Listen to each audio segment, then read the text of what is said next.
Welcome to Human Risk, a podcast dedicated to the understanding of human behaviour as a risk. Here's your host, Christian Hunt. Hello and welcome back to the Human Risk podcast. On this episode, I'm exploring something that I come across very, very frequently when looking at human risk, and that is senior leaders making really bad decisions. Now, on the face of it, you would think that people who are in senior leadership positions with lots of experience would be more capable than the rest of us of getting things right, and yet we can probably all think of high-profile examples, or even ones in our own personal or work lives, where somebody who ought to have known better has made a bad call. Well, how does that happen, and what can we do to mitigate it? And of course, this is interesting for all of us because the human OS that those senior leaders are born with is the same one that we have. So any skills that they can use are also useful for the rest of us. My guest who's going to help guide me through this is Dr Constance Dierickx. She's known as the decision doctor because she advises CEOs, boards, trustees and other senior leaders into how they can make better decisions. She does that by helping them to understand the common cognitive biases that can cause us all to make mistakes, and to develop systems and processes that allow them to think more intelligently about the problems that they're facing.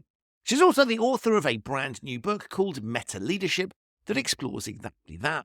So she's well placed to help advise us about some of the things that we can all do to make better decisions. What you're about to hear are some fascinating insights. Please enjoy, as I know you will, because this is a great episode, Dr. Constance Dierickx on Meta Leadership. Constance, welcome to the Human Risk podcast. Thank you so much. I'm so excited to speak with you because I've learned something about you already, which is you are super smart and super fun.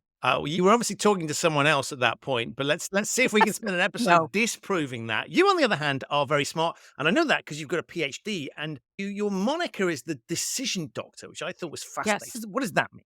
Yes. So long ago, I was a retail stockbroker, and I became curious about and then later haunted by my smart clients with money making really stupid decisions with their money. So I started studying decision science on my own by going to the library and bookstores. And this was before you could just jump online and access the world. And I was very focused on humans and how they make decisions. And that was always part of my practice. So fast forward, I quit my job, went back to school, went to grad school and got my doctorate in clinical psych. And human decision making is, you want to talk about a laboratory for human decision making. That is one. It was fantastic. But I never really made my interest in decision science that obvious in my consulting work. And until a client looked at me one day, his name's Joe. Joe looked at me and he said, "Do you know what you are?" And I thought, oh, Lord. This could end a number of different ways. Like, is that a wind up? And I said, my response to things like that always is, I'm pretty sure you're about to tell me. It'd be great if we just left it hanging there, right? Never tell us. I know. And he said, "You're the decision doctor. You are legitimately a doctor." Of course, I don't call myself that.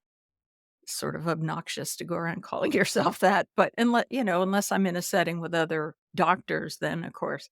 But he said, "You're the decision doctor because you know a lot about how we need to make decisions, and you help us make the most consequential decisions that we will ever make in this company. Are we going to buy this particular company or not? Oh, we bought it and, it's a little more broken than we thought. Whoops." And so now the decision is, what do we do? And he said, every time I speak with you or we meet, we're always talking about what do we do? How do we decide? And often, how do we get unstuck? So I'm not the unstuck doctor, but I'm the decision doctor. And it really does frame and color everything I do, whether or not I'm using those words, in particular decisions all the time. That's how it came about. Love that. And so when you say, so you're helping people to make decisions, who are you working with And what does that look like? Yeah. So my clients are primarily boards of directors or boards of trustees. I work with large not-for-profit organizations as well. Often it's the chairperson that is my primary contact, and then other people try to horn in. Good luck with that. That I can't work that way.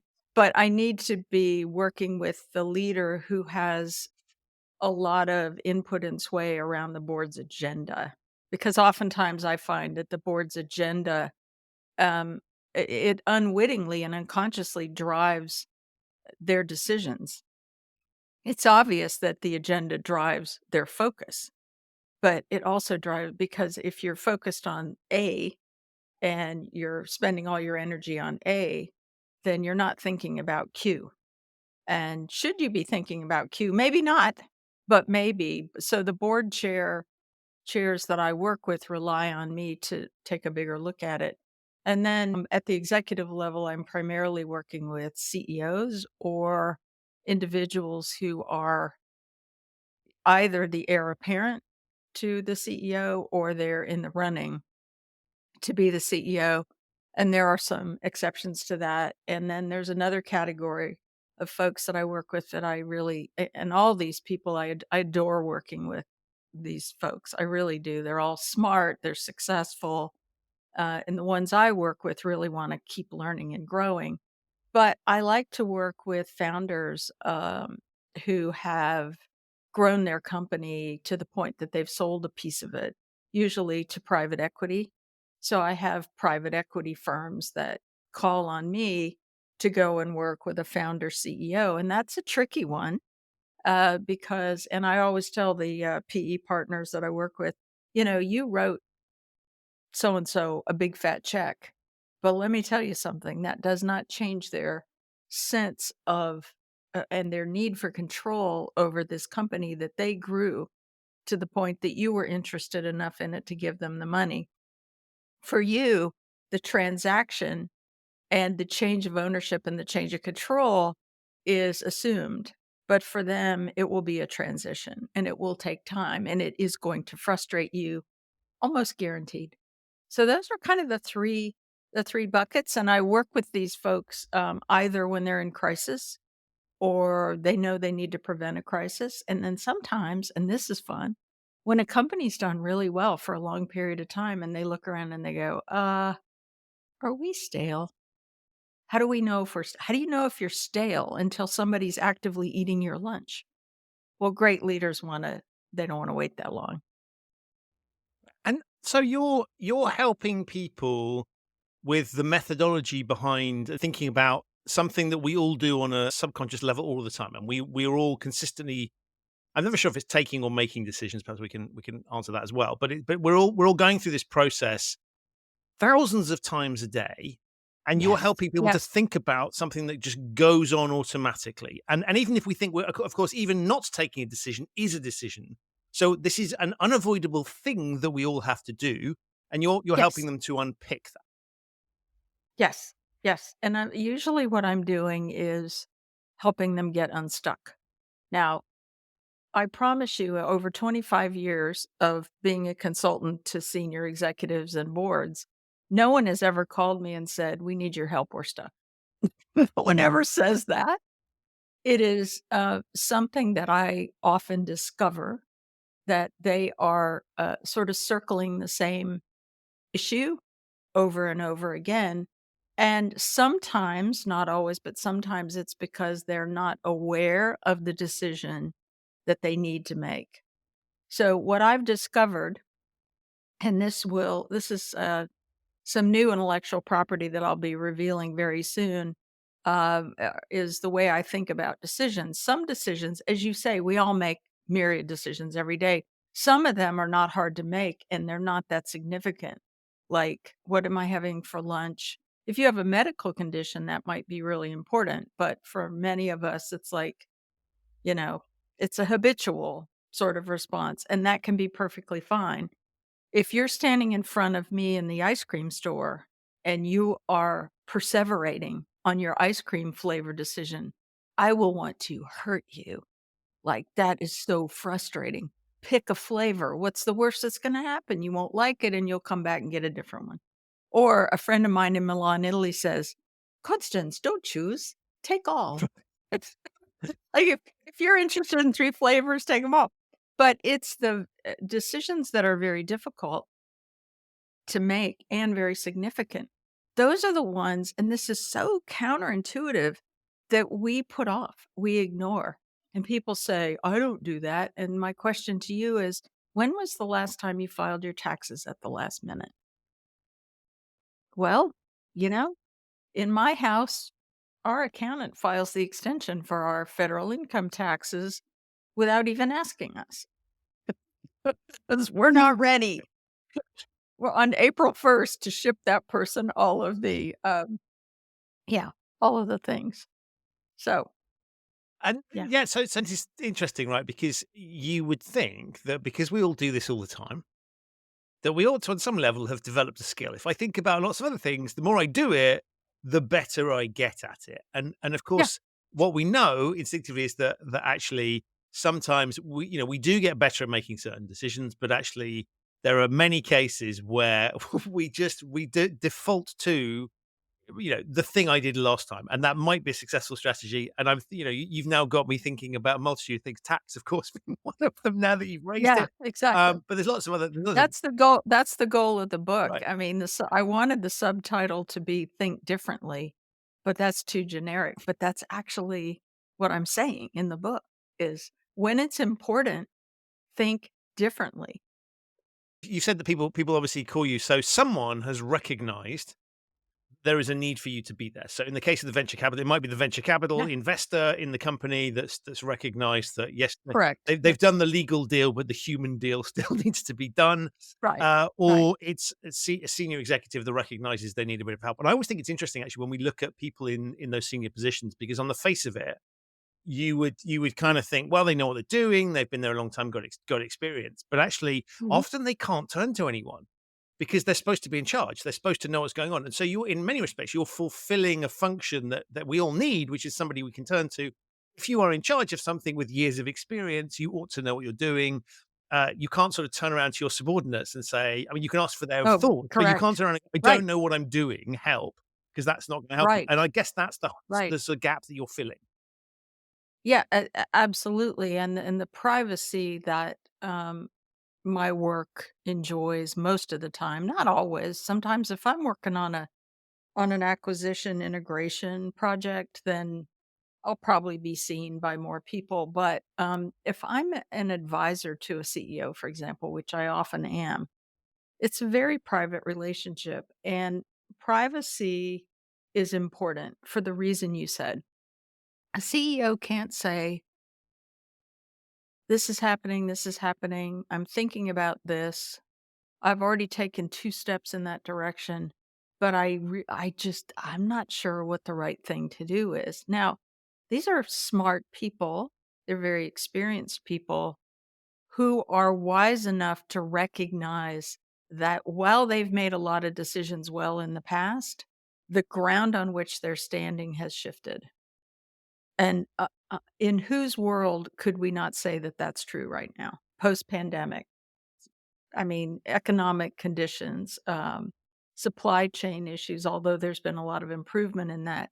So, a lot of advice about decision making, and a lot of, people have like formats and matrices and checklists. There's nothing wrong with that if we all remember that those are generic. Those are very generic, and they're always going to be applied in a context. So oftentimes I'm there to help a leader interpret input and advice and insights and data or too much data analysis and the wrong analysis, to detect that the analysis that they're being shown by the head of, XYZ function is actually slanted in favor of that person getting their agenda fulfilled. And not because they're bad people, because human beings are better at rationalizing than thinking rationally. But we're so proud. By the way, I just want to say when I talk about this stuff, people say to me sometimes after a speech, they'll say, "Well, I guess you're really good at this," and I go, "Are you kidding me? I'm going to stub my toe as much as the next person, but I have professional colleagues that I can call on, and they will say." So one of my friends who was raised in South Carolina, well, partly in South Carolina, she'll say, "Do I have to come down there and jerk a knot in your hair?" You know, and I don't care if you're Southern or not, you know what that means, Right. right? It's like, "Do I have to smack you silly?" or something like that. Uh, and so the advice that people rely on, or the constructs that people rely on, especially in behavioral economics, which is pretty attractive now. People are attracted to it for good reason.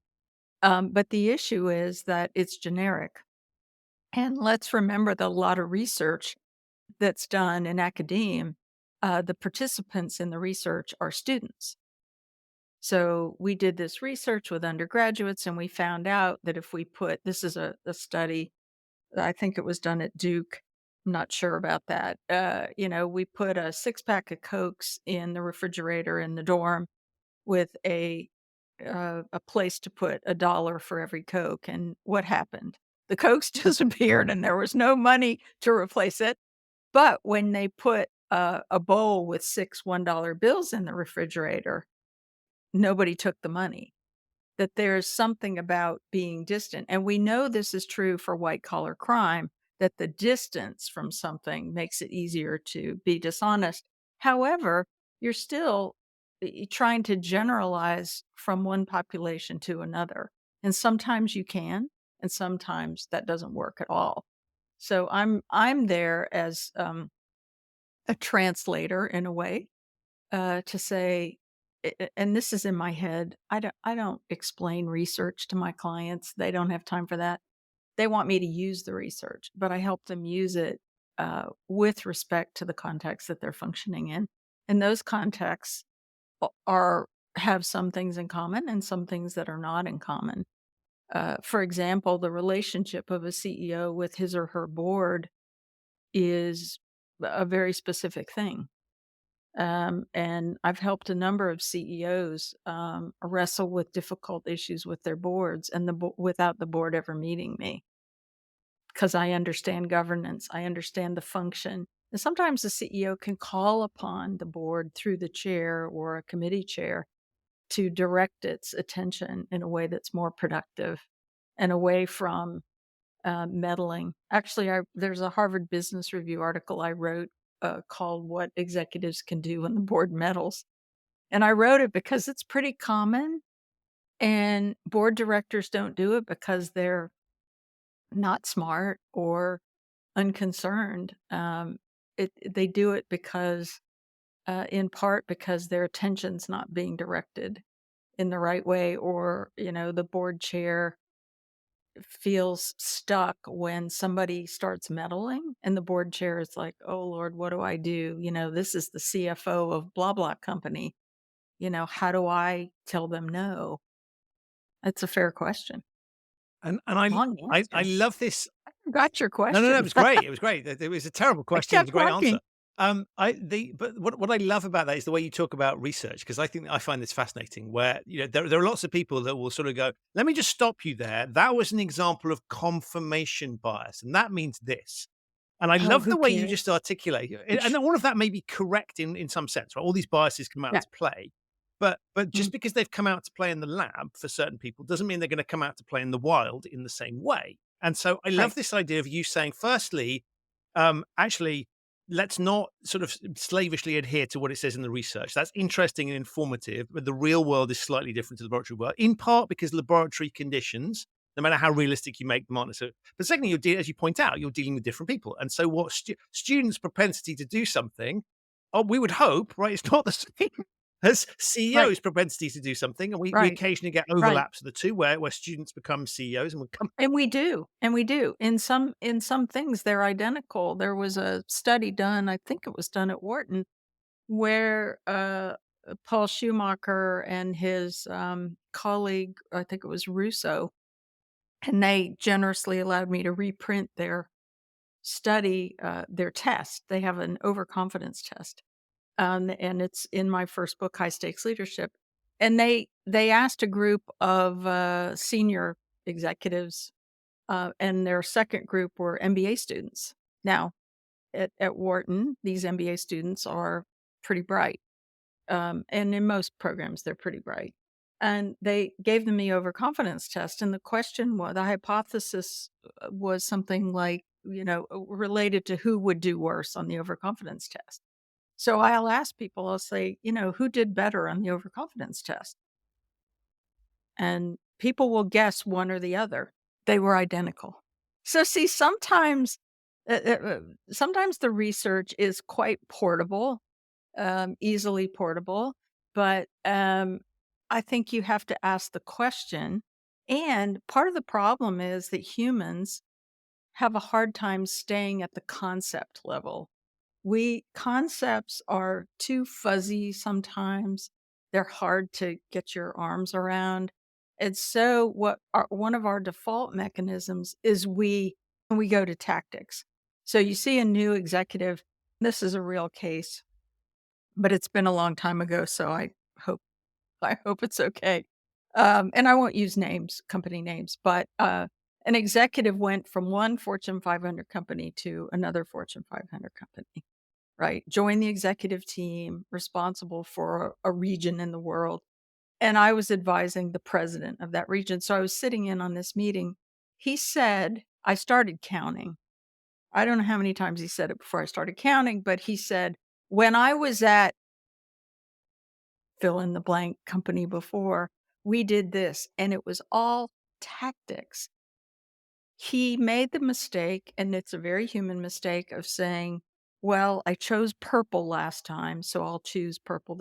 It's that you use the word default.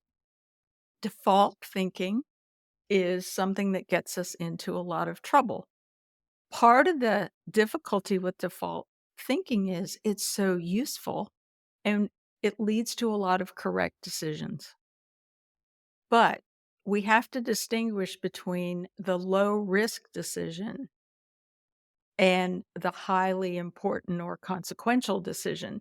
We get into trouble when we use tactics reflexively when the decision we're making is very consequential and also one that we don't make very often. So we don't have the muscle built up. And then sometimes we build up the wrong muscle. We build up the tactical muscle instead of saying, is that tactic right given this landscape? That takes what? How long does it take to think that thought? Few seconds? Is it right? Talk to a colleague. Wait a second, we're about to do this thing, but the last time we did it and it worked, was it really identical to this, or was it enough like this that we can feel confident? And then, of course, I think about things like confirmation bias and overconfidence and all of that kind of stuff. What I find the issue with behavioral economics concepts is they're very fun. They're very fun. Many of them are counterintuitive, and people like to say the words because it sort of sounds cool, right? Oh, that's like you just said a minute Right. ago, like somebody saying, "Oh, that's confirmation bias." Like, Yeah, yeah, yeah. woohoo! Look at me. I know what confirmation bias is. Okay, great. Uh, that and a nickel. And what I have found is that the reason why it's so hard for business leaders to use the very good research that goes on in decision science and behavioral economics, and thank you, Richard Thaler and Daniel Kahneman and Amos Tversky, who's no longer living, unfortunately, but great research and very, very useful. However, merely knowing it isn't enough. And there's so many concepts in behavioral economics that are fascinating and have good research behind them that no CEO can cart that around in their head.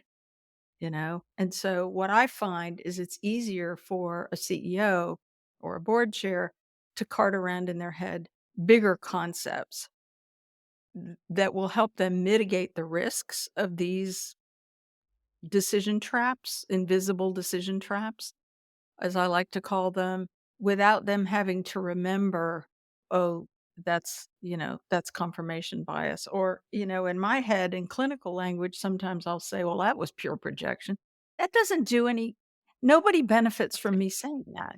Like nobody cares. Now, occasionally I will lapse into clinical explanations with a closed door and great privacy. So what I wrote about in meta leadership was I posit a new paradigm for leaders that is simpler, but which sort of covers the landscape, if you will. So the first is thinking and the power of metacognition. And I do want to say the comment about Mark Zuckerberg. Meta is a prefix. It's a prefix. It means above or beyond. Just, take it for what it's worth.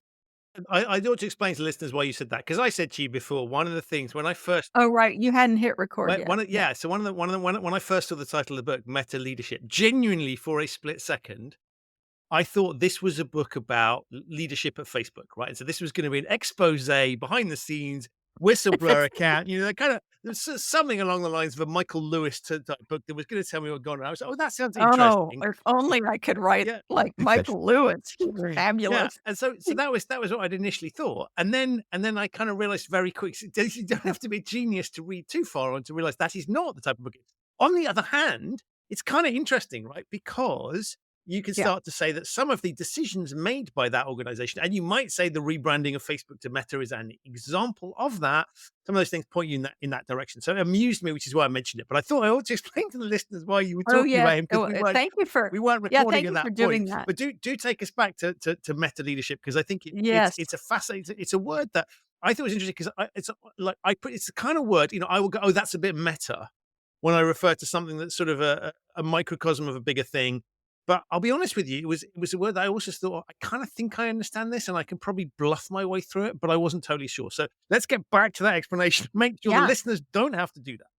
Right. So thank you to my liberal arts undergraduate education, but also my psychology education. So I was familiar with metacognition and meta-analysis in science. If you're going to examine a group of studies that have some things in common and get a meta-analysis, then you're looking at, so meta means, it's from the Greek and it means above or beyond. It's a prefix. No, not necessarily a whole word, but, you can name your company whatever you want. And, I was already working on this book when they Facebooked it. I was like, "Dang nabbit," and too late to trademark it. So, anyway, so I wanted to offer leaders, a bigger concept, a paradigm, if you will, sort of a lens to look through when they're sitting in their office thinking, well, how do I know that we're not stepping into an invisible decision trap? Well, you won't always. The word invisible is there for a reason. But if you think about your thinking and you think about the thinking of your team, that's extremely helpful. And that's a third of the book. And then another section is on emotion. So how leaders can have respect for the fact. It's a fact. It's been demonstrated in research on neuroscience. There's no such thing as an emotionless decision. If a person is emotionless, there's probably brain damage involved, or something really serious, or yeah, they have a mental disorder. So, but I find it interesting to offer to leaders how to use emotion as a clue, not a conclusion. It's a clue. If you're sitting in a meeting and your stomach's flipping over, rather than say, "Oh, I must have eaten something bad," and maybe you did, you can say, "Is that telling me something?" Yes or no. You can just think about it. You can use metacognition. And then the third piece is all about behavior and the habits of behavior. When we have collective habits, what they do, we develop these habits and we self-justify the habit, we rationalize the habit with a set of beliefs. Sometimes the belief comes before the habit, and sometimes the habit comes before the belief. But when you have collective habits and collective assumptions, the reason it's so powerful is that's a lot of what's involved in organizational culture. I was talking to a leader not too long ago that wanted to stop doing something that was a sort of a lagniappe, a an extra thing for employees, but it was only affecting some of the employees, and it's costing them a not insignificant amount of money. It's not a bet the company decision, but it's they probably shouldn't have started it. But now he said, "Well, how do I stop?" And I say, "Well, you have to replace it with something, because if you try to just take something, even if it's not that significant, people feel gypped." So we worked out some things that could be alternatives.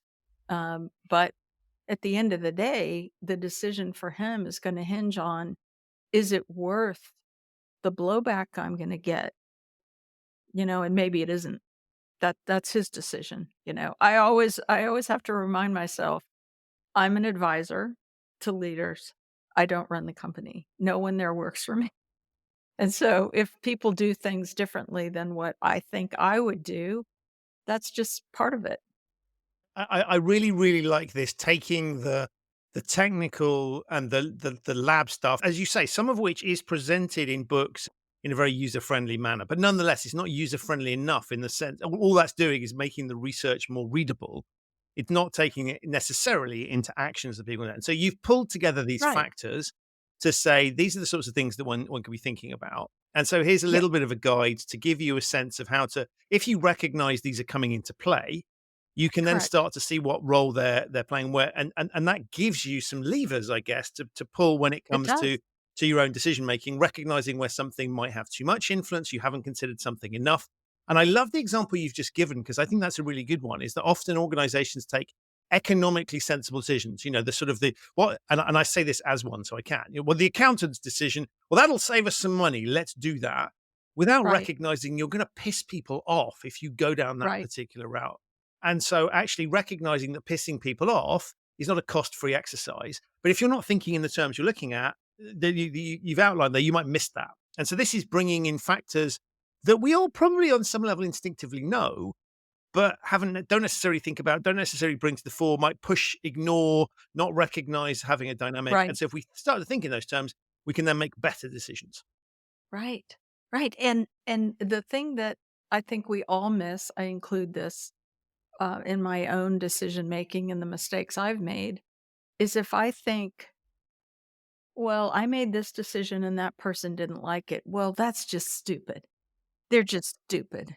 Like that's not a big deal. Like, I used to work with a guy who was my mentor, and I adored him in many ways, but he wanted to label everything not a big deal if he didn't want to deal with it. And I'm just too uh invested in my own emotions to tolerate that. So we had some conflict, because he would say, "Oh, Sure. not, not that big of a deal," and I'd want to hit him. Of course, I want to be clear. I did not strike this man, but let's give a movie example. If for your listeners who have seen the movie Galaxy Quest, and Sigourney Weaver has a role in this movie where she plays a bit of a ditz. And there's a scene where someone is usurping her role. Have you seen the movie? Yeah, I'm trying to think. I think so. But treat Okay. me like I Okay. haven't, because then we'll Okay. cater for Okay. all the listeners that haven't. I think I have, but just treat So me as if I haven't.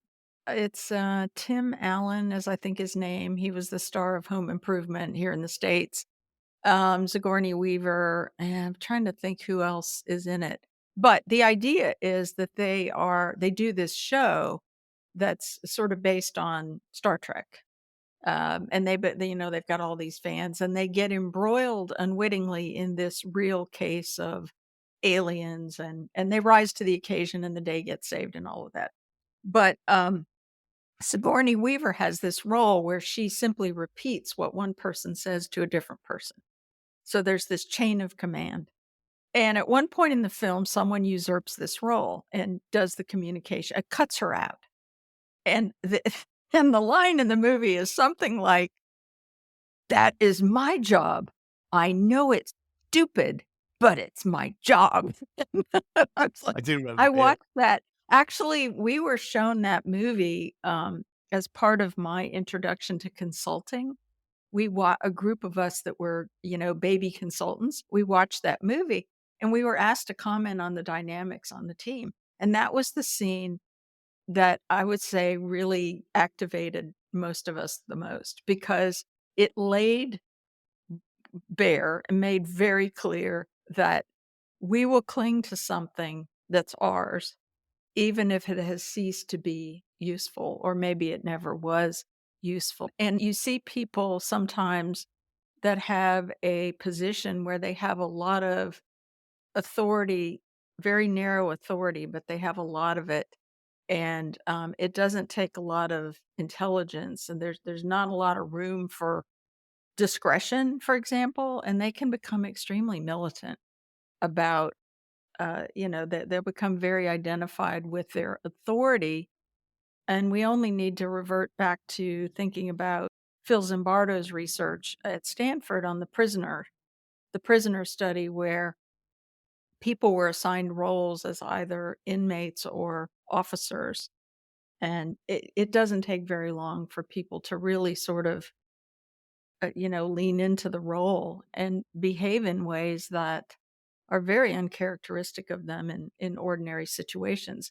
The message to all of this is context matters. And that if you put people in a particular situation, don't expect that the situation will not affect them. It will. It will affect them differently depending upon the individual, and it will affect them differently depending upon the situation. But social psychology has an awful lot to say about organizational behavior. One of the things that you point out that is, there's plenty of evidence of is this idea that we equate senior people as having experience and expertise. And with certain Right. exceptions, I mean, Zuckerberg's an interesting exception, actually, where you get parachuted very quickly. He would not have been CEO of any other company but for the one he founded. But if we look at people Sure. in more traditional structures, they get there. It takes them time to get there. There is some reason why Right. they've been appointed, and so we say Right. you're a skilled person, therefore you've become CEO. And they may have fought to get Right. there, but whatever they've demonstrated. And the point you make brilliantly in the book is to basically say, well, actually, we make a presumption that in effect, and I'm paraphrasing here, so tell me where I've got this wrong. They know what they're doing, therefore they're going to be great decision makers. And it's Right. actually that experience that can blind them to things. So the very thing that we might look at and they might look at and say, this is why this is a good appointment, potentially Right. poses a huge amount of risk. Can you, I mean, it's obvious, but just unpick that a little bit for us.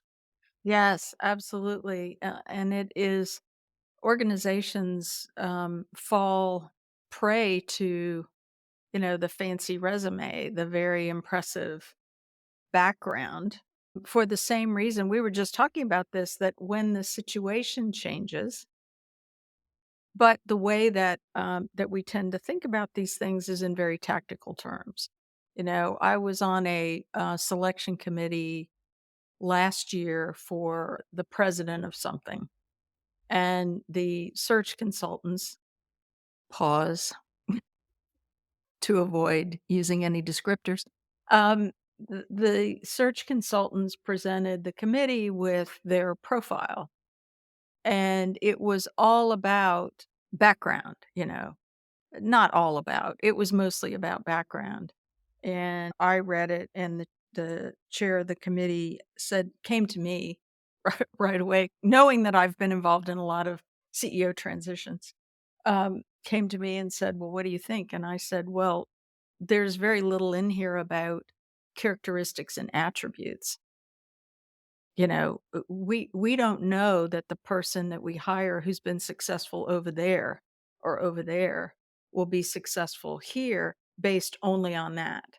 Now, we do want to know that they've been at a high level, that they have done strategic work, had to make big decisions, all of that kind of stuff.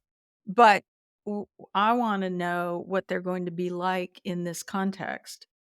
Insofar as it's possible to know that. And she said, "Well, how do we know that?" And I said, "Well, first of all, we set the criteria, but we set it behaviorally. We set it based on characterological things, like, is this person a strategic thinker? If you tell me you've done strategic planning 6 times, I don't assume that means you think strategically. What you might be doing is using a rote process over and over and over and over. And, okay, that's okay. But strategic planning and strategic thinking are not the same. They're very different. And so when leaders have a lot of experience and success, let's just say all of us do this.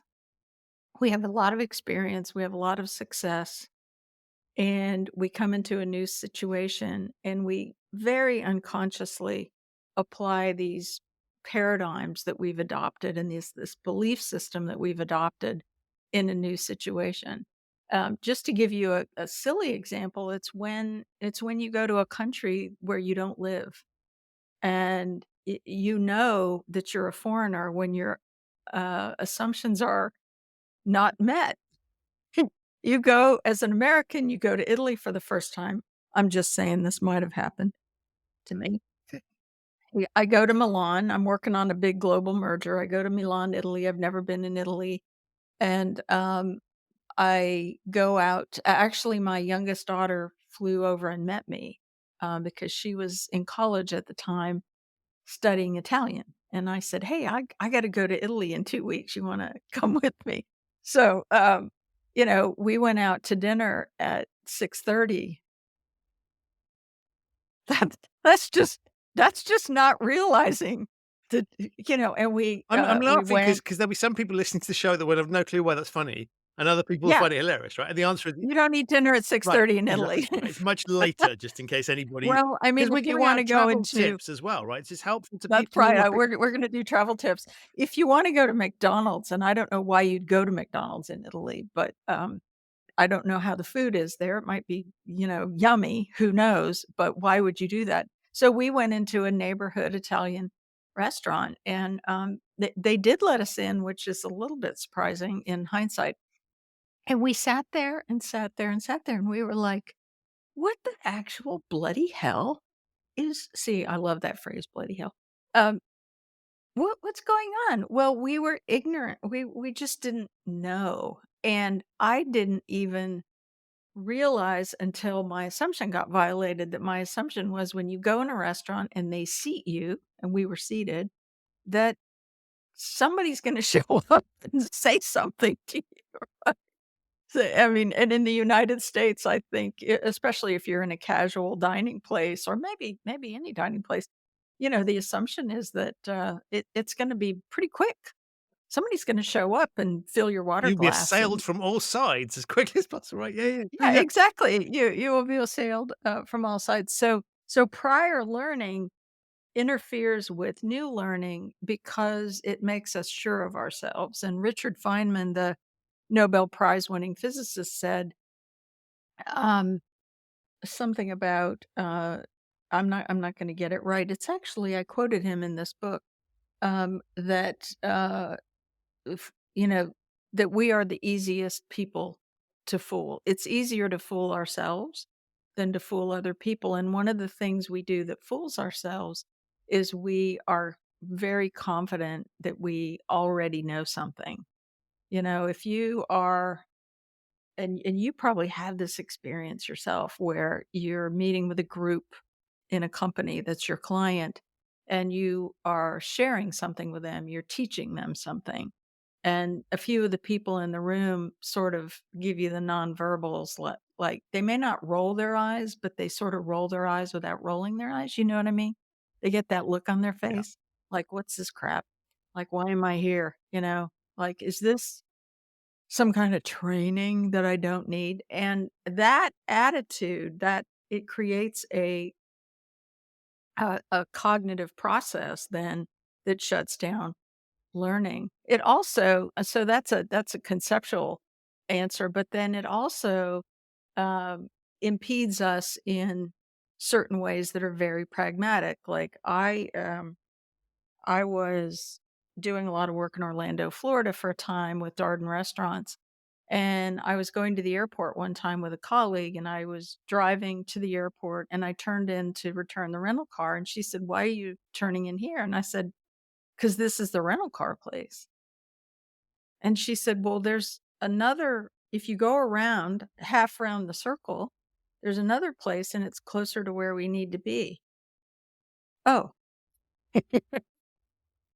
the place where I was turning in was the only place I knew, and so I recorded it as a fact that this is what I had to do, and it took her showing me, and, we both laughed, and she said, "Prior learning interfering with new learning." She's a psychologist too, so we both, thought that was hilarious, but that's a very human thing to do, and I was being expedient. That's a mistake I make that I've seen other people make a lot, where we're expedient, and so we default to the prior learning. Default thinking is, maybe the root of all evil. But it's I don't also know. but it's also very useful, right? Because if every No, single time we made completely. a decision, we had Yeah. we kind of went almost like the Men in Black moment where your memory gets erased, right? We have no memory whatsoever. We don't we be wasting a ton of energy and we do stupid Oh, things the other yeah, way. So I always think it's interesting, exactly. and this is why also I love the fact that you Right. didn't do the kind of let me stop you there. This is confirmation bias type analysis, and you were just sort of there was a flow to the thing because I think when we look at even the word bias, I think is interesting because it's got some pejorative connotations, but actually these things are useful to us and they Oh save my us a ton goodness. of energy and effort. So there are lots of times where actually the things that we might point out as flaws work brilliantly and we want to use them. And there's other times where they're appalling. Now, if I look at that car rental thing, I would sort of go, well, kind of if you know there's a place you can drop something off, then that's useful information. And almost what's the downside if you drop? Okay, you've missed the opportunity to go to the more convenient one, but it's not doesn't sound like it was wrong. And so there's an No, interesting thing here where we sort of I think sometimes flag these things and go, this is a terrible thing. We need to watch out for it. no, But actually, it's no. an amazing thing. And so the question is recognizing when it's kicking in and therefore when we ought to challenge it. And I guess when we Right. ought to let it use it. Yeah, and we can't. We are not going to always get it right, and you're absolutely right that we have to function this way, and in fact, our our default, so using things unconsciously, keeps us safe also. A friend of mine said, "Oh, I just wasn't feeling right," and I went to see my physician, and they said, "Don't worry, everything's fine," and he said, "I knew something wasn't right." He went to the emergency room. He was having a heart attack. Wow. He ended up having quadruple bypass surgery. His sort of spidey senses, if you will, which could not be rationally explained, allowed him. So trusting your own default instincts sometimes keeps us safe. And it certainly makes our lives more manageable, right? When you get in your car to go somewhere that you go frequently, you don't plan your route before you go. Well, I don't know. I live in Atlanta and we have to plan our routes no matter where we're going because, you never know. It might take you 20 minutes to go somewhere. It might take you an hour and a half. But you know what I mean? There are certain routines that we have in our lives, and this is actually why working on our habits is so powerful. That once you instantiate, see, I threw in a Love that. academic word there. Once you we can say install. Let's say once you install, except it makes it sound like software, a new habit, it's much easier then to continue. So I have dumbbells in my office right over there on the floor. You can't see them, but I have dumbbells in my office where they're in my line of sight all the time. So when my Apple Watch says, "Stand up, you lazy person," I can stand up, I can grab 2 dumbbells, and I can do some exercise. That's become a habit for me. I don't think about it. Now, I will sometimes think, "I don't want to," you know? I am free willed, right? I'll do what I want. So we don't need to demonize, default decision making. What we need to do to have our best lives is to distinguish between default and something that's new, a new context, and particularly where our decisions are going to have a major impact on others. That's why I like to work with leaders and why I write about leadership. Sometimes people ask me, well, why do you write about leadership? Everybody writes about leadership. And I say, yeah, it's so important. When a CEO makes a big decision, it affects thousands of people. It might affect a whole community. Like that's big, that's a big deal. And I really love being a support.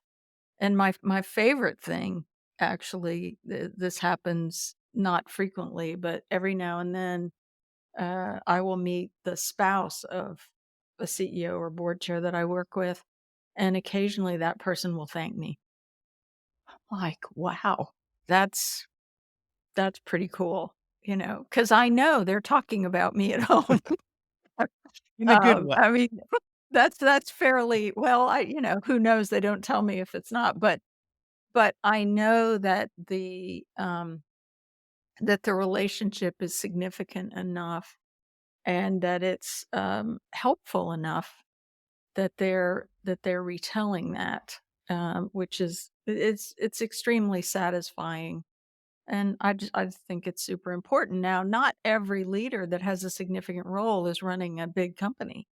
Sometimes they're running um, a group, a small group. I just joined a group of mentors. We work with uh, seniors and juniors at Spelman College in Atlanta. These are extremely bright, beautifully motivated, wonderful young women. And leading that group is a terrific woman who came up with the idea. That leadership role is important. Those young women are at a pivot point. The trajectory of their lives has yet to be determined. That's pretty cool. So it's a real honor to be involved in that. L Love that, and I was thinking as you were talking about, why do you write leadership books? Because the implicit thing is, why do you write a book for everybody? To which I would say, actually, the message is, this isn't something that you would say, "If you're not a leader, do not ever read this book," right? Of course, it's really nonsense, right? Because actually the principles can apply to all of us, and one, I think it's interesting that on some level we That's can right. all be leaders in different fields. We don't necessarily, there are lots of people that we know that are leaders in business, and then they go home and the environment at home, they're definitely not leaders in that environment. We know those sorts of people. That's right. But That's right. we also, it applies to all of us. And I think one of the reasons leadership books do well is of course they're relevant to people who lead and they're relevant to people who aspire to lead. But there's some useful lessons for all of us. And I think it's Yes. also fascinating to read it, flip it the other way, and say, if I can start to understand why leaders are under pressure and some of the, then either I can be more challenging. I'm not letting people off the hook here, right? I can be more challenging, or I can be more forgiving, depending on how I perceive it. But I've got a better understanding of what's going on. And I think Mhm. that is really helpful in a world where there are lots of people taking decisions that impact us, where we don't necessarily always understand where they're coming from. And that's to do with, that might be Well, politics, that might be to do with technology and cross border impact of technology. There are people, I think, having influences on our lives. And so we need to have, and particularly with travel, and was that we need to have a better understanding of how other people are thinking. And so I think one of the things I thought was fascinating was, this is not a book about empathy in the sense of, you're right, oh, woe is, isn't it? Or these poor leaders have such difficult jobs, because many of them are incredibly well paid, and the average person's not going to be too sympathetic on that front. But nonetheless, it's helpful to have an that's understanding of true.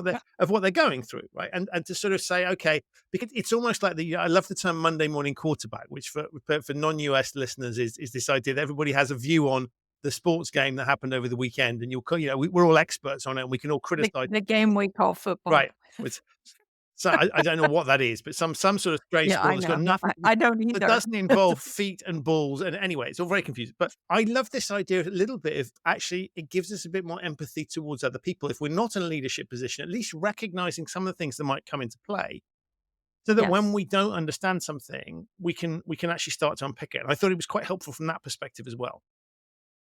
Well, thank you for saying that. I hadn't really thought of it that way, but, I would add to it that if you're someone who aspires to leadership, um, having a good paradigm to think about it and then learning from a leader that you admire by reverse engineering what they're doing can be enormously instructive. And of course, some of your listeners will think, yeah, and you can learn from really bad leaders too. That's absolutely that's absolutely true. And you had a guest on a couple podcasts ago that was talking about communication. Ros And Atkins, I think this is. Yeah. Yeah. Yeah. yeah, Yeah. Roz Atkin, right, exactly. And to your point about that people don't understand, it's very hard when you've gone through the steps and you've become the top leader. It's really hard to remember what it was like to not know what you know now.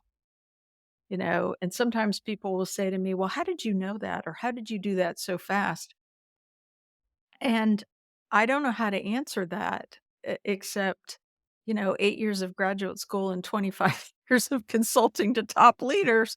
You'd There's hope I'd pick a something along the I way. hope that I might have picked some, and it's an amalgam of, clinical, being trained in clinical psych, having been a therapist while I was a grad student, but not after, studying decisions. It's an amalgam. And I always encourage people, take the crooked path, do the unexpected things, and be ready to learn whatever. I mean, I hope you have this experience, but you learn different things from different experiences.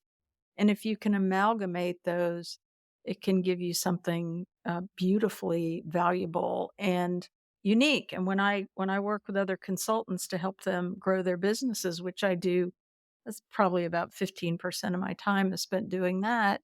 I say to them, stop trying to be the best, be peerless, be the only one in whatever way that is for you. And I think really good leaders have some uniqueness to them, and we look at a really good leader and we identify the characteristics and then we try to replicate it. You have to integrate it and synthesize it for yourself, and then you become the amalgamated thing, whatever you happen to be. But you're right about, we all make hard decisions, and when I think about the ideas in my book and how they might, someone asked me, well, how could a parent use these? And I said, same way, the exact same way. If you have a 10-year-old child that the school has come to you and said, your kid is so bright, we want to advance them 2 levels in school. And you say, oh, and they say, okay, how about 1 level? You might lie awake at night every bit as much as a CEO who's trying to make a big decision. That's a big decision that's going to affect your child's life. And so, yeah. And you will use your default decisions a lot as a parent, sometimes with regret, as a parent myself. When your mother's voice comes out of your mouth and you go, oh, gee, I promised myself I would Yeah. never say that, Yeah. Yeah. But you're absolutely right. So I think you can be a meta leader in your own life.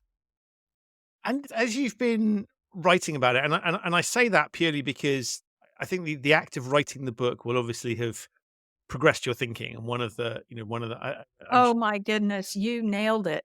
You have a new book, I right? do have one. Not so new now, but yes, yeah, yeah. Not so new now. Yeah. So tell your listeners the It's title. called Humanizing Rules, Bringing Behavioral Science to Ethics and Compliance. There we go. Yes, Thank you for that. absolutely. Yes. Oh, yeah. Well, I mean, I'm fascinated by it. I've ordered it. Um, but okay, now I'm off track. Oh, when I was writing the book, yeah. And now here's the dirty little secret. People may be asking you this as well. Well, how do you write a book? And my joke is, well, you sit down at a keyboard and you punch some keys, and I mean, it's Chain good to yourself have to an a desk and hope. idea about what you're doing, but the idea will evolve. And, I think the thing I've learned most about being a writer, and it's funny that my Google panel, if you Google my name, if Google thinks you're somebody for some reason, I don't know how they do this, then you have a panel that Google does, and it says Constance Dierickx, writer. I'm like, oh, okay, that's cool, that's true. But the thing that you learn is that you've got to get good at throwing in the trash what you've done, what you have created. And when you start writing, speaking for myself, what you write is so precious and so wonderful and so brilliant. And your ego's tied up in it. I'm using ego colloquially, not in the technical sense. And once you get good at ruthless trashery of your own work, I think you become a better writer. And also reading what other writers have to say. Anne Lamott has a beautiful book on writing called Bird by Bird. And so the other dirty little secret is don't write the introduction to the book till the book's done, because you won't know as much at the beginning as at the end, because you'll be writing and you'll go, oh, I need to go back and read that research that Norton did. Oh yeah, I got it. And so I have to go find, I literally have printed out academic articles in my office and I go find it. And it only becomes clear later. And in fact, after the book was printed, Mark Levy asked me. Mark Levy's a very well-known positioning expert, worked with Simon Sinek, Marshall Goldsmith, and others, and moi, by the way.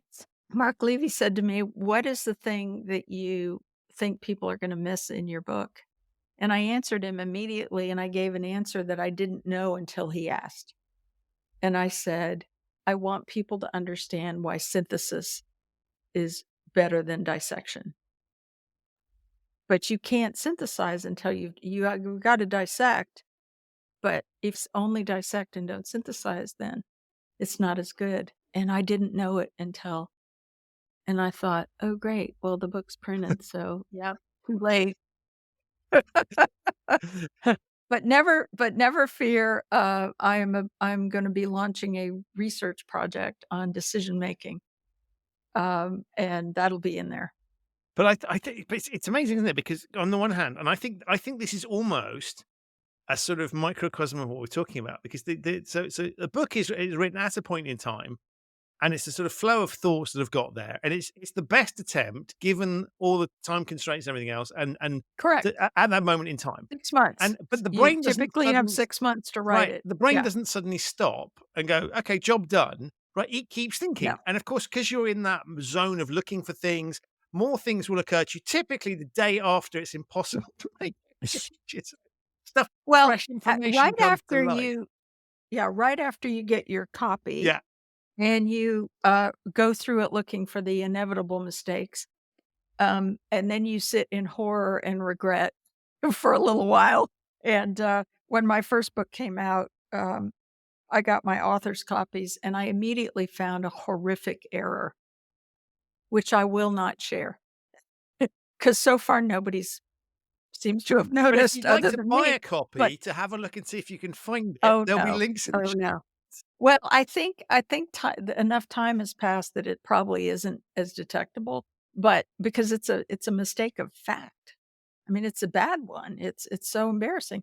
And I was in tears, and I called my friend Linda, and I said, "Oh, and she let me, say what I needed to say. And she said, "Oh, calm down. There's more." Right, that's the tip of the iceberg, right? There's a whole. There I went. What? I have a commercial publisher. Like, I had a copy editor. Like, what? How? Anyway, but it is true. The other thing that's true is that different editors will have different opinions about very specific things and how they should be done. And at the end of the day, I'm going to make a plug now. I worked with a different publisher on this book. It's a hybrid publisher, Page Two. And, every time I had a conversation with one of the 3 editors that worked on my book, all of whom were fantastic, they would say, this is your book. It's your decision. And it's true. When you work with a commercial publisher, uh-uh. And just to clarify for the listener, if they don't know, a good hybrid publisher like Page Two is not a self-publisher. You don't send a manuscript and they print it for you.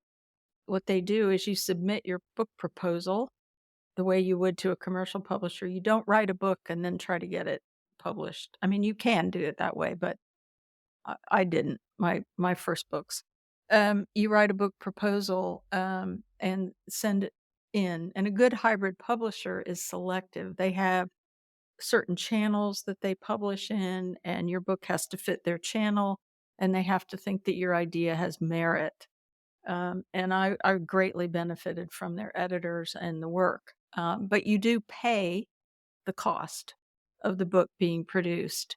But boy, were they fantastic help. And the cover, I would have never come up with that. So yeah, I am a convert now.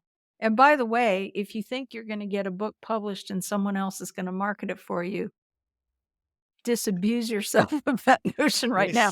It's Uh, true. you are not going to get rich writing books unless you're already well known. Right. If you're Malcolm Gladwell, Right. what I just said is not Yeah. true. Dan Pink writes, that's his profession and has been for a long time. Michael Lewis, who you mentioned earlier. But Yeah. So this has been fun, and now we wandered off into book writing, it's perfect because which you might want to cut no, from the I'm going to final. leave it in there because I think what's fascinating is that, and the reason I love this sort of conversation is that we are, I think, and back to, let's return to the point, right? Is it illustrates human conversation, and we've meandered around, and I think it's a Yeah. very natural way that people have conversations. That's why I like this format without sort of going, thank you for that fascinating answer. I will now ask you a completely different question that's got nothing to do with what we're talking about before, because that's on my list. We've actually flowed naturally, and I think that's interesting because if you wanted an illustration of the difference between logical thinking and sort of, what you might have as a sort of committee agenda paper and getting the right, and the way humans actually think inside their brains and the way they interact with other people, those two things are not the same. And so often we are trying to shoehorn human decision making, which can be brilliant and can be appalling, into these rigid structures and trying to understand it through rigid Correct. structures and Correct. that actually don't deliver. And a lot of the work that I do is the clash between the way we would like people to behave and the way they're likely to behave. So we structure something around the theory of it, and then we're mystified why real people in the real world don't behave like automatons in the sort of entirely logical, entirely rational world, what you might call economics if you were being mean, with their behavior. And so I think that's a really interesting illustration. So that stuff is definitely staying in there because that's what makes it human. If I wanted to talk to something logical, I was going to say I'd go to Chat GPT, but again, that's not necessarily. Oh my gosh. Well, no, ChatGPT thinks I'm a professor at the University of Colorado or Denver or something. Well, who knows? I'm like, I don't know who they're talking about, maybe but it's got forward-looking predictive capabilities that you're not aware of, and that's the next phase. yeah, but I'm not looking for that. I would love to do a temporary like lecturer position at a university, say in the UK, because I love the UK. Um, my DNA sort of resonates when I'm there. It's like, oh, this is familiar. Right. Your people were from here. But yeah, it is hilarious. One of my friends poured it online about all the mistakes that were made about her, and we had a good laugh. We had a good laugh about that. You're right about the rigidity. Rigidity can be our enemy, and yet we need facts that are rigorously derived. So if you are having these wonderful human conversations where everybody's semantically linking all these things that are seemingly disparate and you're synthesizing and it's brilliant, but then you make a decision without good facts and good insight, which it could lead you to make a terrible decision. Sometimes a board chair will say to me, I'll say, well, how are you tracking the progress of the business? Like, what's the method here? And they'll say, well, we have a dashboard, we have a scorecard, we have some way to simplify. Here's the metrics. And then I ask them a very important question. I say, who decided what metrics to track? That's really important. You have to dial down into, is the management team telling the board what to look at? Or is the board telling the management team what they want to be looking at? And it should be a synthesis of those things, because sometimes the management team has some measures that could be very significant to the board, and they should press to share those. But, unfortunately, I worked with a company years and years and years and years ago where the management team used the metrics that they decided to hide things from the board. And I realized it when I was listening to I went to a chapter meeting of the National Association of Corporate Directors, and there were these experts in turnaround speaking, and they talked about the red flags. And I sat there, I literally broke into a sweat. I went, "Oh my, that's my client. That's my client.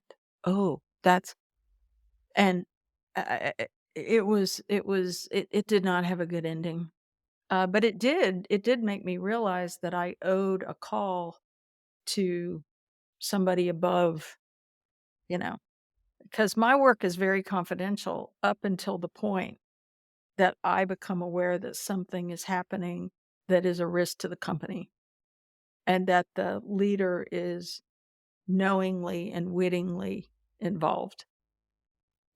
That that ain't Right. confidential. Right. You know, I always say that. Now, luckily for me, that's happened 2 times in 25 years, thank goodness, but I've gotten better and better at choosing who I work with.